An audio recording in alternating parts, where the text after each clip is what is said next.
அனைவருக்கும் வணக்கம். இன்றைய வீடியோ மயிலாடுதுறைக்கு அருகில் உள்ள வைத்தீஸ்வரன் கோயில் பற்றி தான் பார்க்க போகிறோம். வைத்தீஸ்வரன் கோயில் மயிலாடுதுறைக்கு அருகில் திருக்காட்டூர் என்ற இடத்தில் அமைந்துள்ளது. இது சுமார் 1500 ஆண்டுகள் பழமை வாய்ந்த கோயிலாக கருதப்படுகிறது. இது ஒரு செவ்வாய் ஸ்தலமாக கருதப்படுகிறது.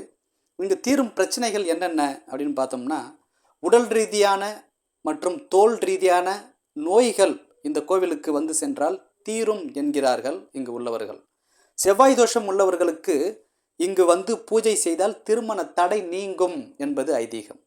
குழந்தை பாக்கியம் இல்லாதவர்களுக்கு தையல் நாயகியை பூஜை செய்தால் குழந்தை பாக்கியம் கிட்டும் என்கிறார்கள் இங்கு உள்ளவர்கள். மேலும் தோலில் பரு வருதல், இந்த பருக்கள் கொட்டுவதற்கு கார்த்திகை மாதத்தில் விரதம் இருந்து பூஜைகள் செய்து வந்தால் தோலில் மீது அமைந்துள்ள அந்த பருக்கள் கொட்டிவிடும் என்பதும் ஐதீகம்.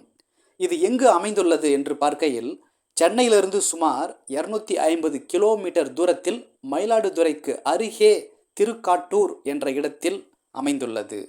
ஒருவேளை நீங்கள் ட்ரெயினில் போகக்கூடிய ஒரு நபராக இருந்தீங்க அப்படின்னா, சென்னையிலேருந்து மயிலாடுதுறைக்கு போகும்பொழுது மயிலாடுதுறைக்கு சரியாக முன்னாடி ஒரு ஸ்டாப்பிங் தள்ளி இருக்கும்.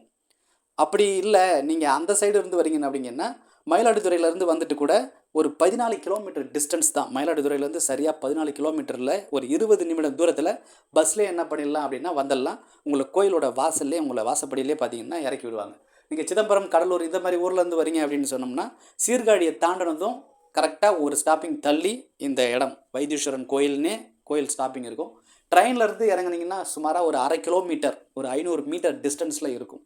இதுவே பஸ்ஸில் வந்தீங்க அப்படின்னு சொன்னால் கோயிலுடைய வாசல்லே உங்களை பார்த்தீங்கன்னா இறக்கி விடுவாங்க. இந்த கோயிலுடைய சிறப்புகள் அப்படின்ட்டு பார்க்கும்பொழுது, வைத்தியநாத சுவாமி சுயம்பு மூர்த்தியாக அருள்பாலிக்கின்றார் இங்கு.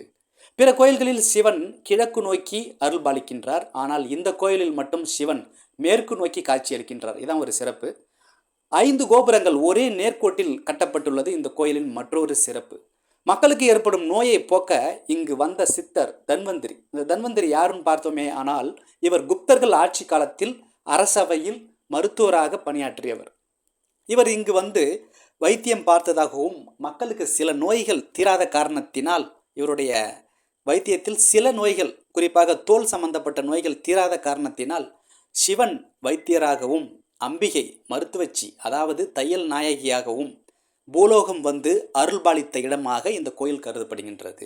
இதனால தான் தீராத நோய்கள் சிலருக்கு இருந்துச்சு, மனம் அழுத்தம் சம்பந்தப்பட்ட நோய்கள், உடலில் தோல் சம்பந்தப்பட்ட நோய்கள் இருந்தது அப்படின்னு சொன்னால் இந்த கோயிலுக்கு பூஜைகள் மேற்கொண்டால் அந்த நோய்கள் கூடிய சீக்கிரம் விரைவில் அவை காணாமல் போகும் என்பதும் ஒரு ஐதீகம்.